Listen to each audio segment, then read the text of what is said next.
Lola Zidi, fille d'Yves Régnier et petite-fille de Claude Zidi, mêle fiction et réalité dans son tout premier roman, Princesse autonome, qui paraît ce mercredi 8 février 2023 aux éditions Fayard.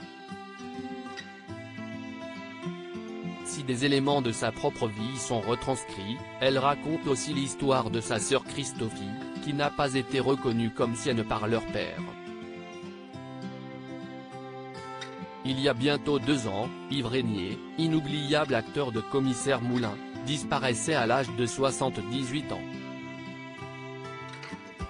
L'artiste, à qui de nombreuses personnalités avaient rendu hommage, laissait derrière lui son épouse Karine et plusieurs enfants, dont Lola Zidi, qui avait alors évoqué leur relation parfois difficile.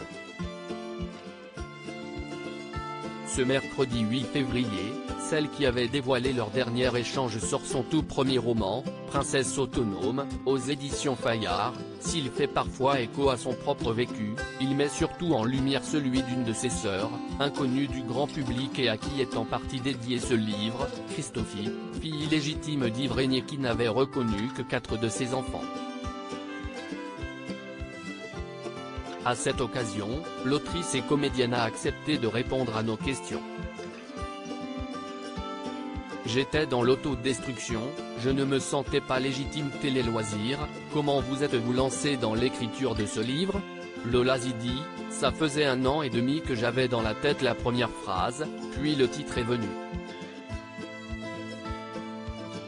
J'ai commencé à écrire les 15 premières pages début avril 2021 et la mort de mon père, le 24 de ce mois-là, m'a complètement autorisé à raconter cette histoire.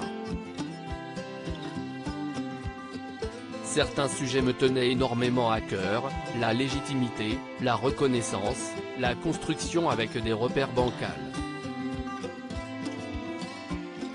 Vous avez toutefois opté pour de l'autofiction et pas une biographie. J'aime l'idée que la réalité m'inspire et pouvoir y mêler d'autres influences. Mais ça raconte le chemin que j'ai moi-même parcouru en termes de reconstruction. À une époque, j'ai vraiment cru que j'étais bonne à rien, que j'étais trop ou pas assez. J'ai vraiment cru que j'étais une ratée, j'étais dans l'autodestruction. Je ne me sentais pas légitime, mon père m'avait reconnu mais il m'avait quand même beaucoup répété qu'il ne m'avait pas voulu.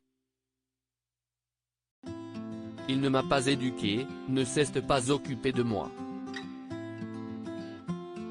Avec Christophie, on est né à 3 mois d'écart. Vous écrivez dans votre roman, la question du père est un terrain miné. Était-ce le cas pour vous? À une époque, oui.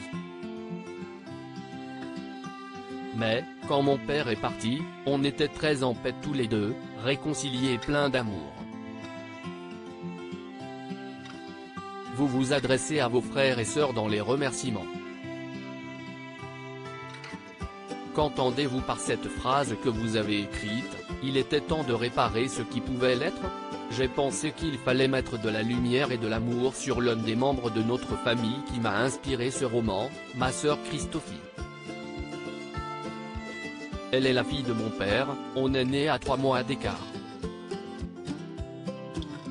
Elle n'a pas été reconnue et j'avais envie de lui apporter un peu de reconnaissance, à ma manière. Les Régnier, si estime ma famille, quoi-t-elle pensé de votre roman? Elle était bouleversée, forcément.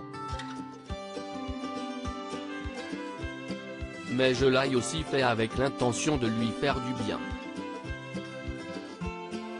Quelles sont vos relations aujourd'hui avec les Régnier et notamment avec Karine, la veuve de votre père?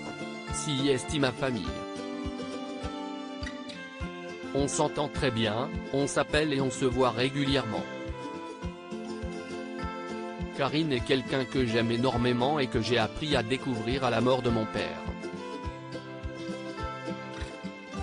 J'ai beaucoup de respect et de tendresse pour elle. Nous n'étions pas du tout en conflit dans la famille mais sa disparition nous a soudés. À lire aussi Yves Régnier, père très absent, Lola Zidi se livre sur son enfance de fille de star.